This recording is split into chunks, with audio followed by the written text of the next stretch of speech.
বন্ধুরা, আমরা middle class বাঙালিরা আমরা টাকা তো ইনকাম করি প্রত্যেক মাসে, কিন্তু দেখা যায় মাসের শেষে সমস্ত টাকা আমাদের হাত থেকে বেরিয়ে যায়।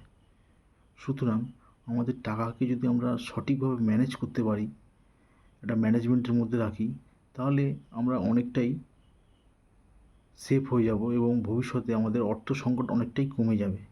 সুতরাং আমরা যা ইনকাম করি তার 10% আমাদের ইনভেস্টিংয়ের কাজে আমরা ব্যবহার করব। বাকি 90%-এর মধ্যে 50% আমরা সংসারের খরচা হিসাবে ব্যবহার করব।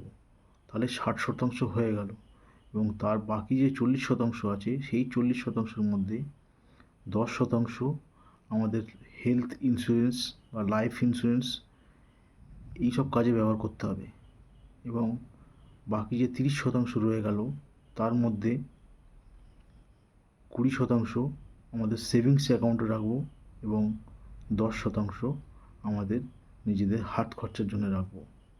এইভাবে যদি আমরা টাকাকে সঠিক ম্যানেজমেন্ট করতে পারি, তাহলে দেখা যাবে অদূর ভবিষ্যতে আমরা অর্থ সংকট থেকে অনেকটাই মুক্তি পাবো।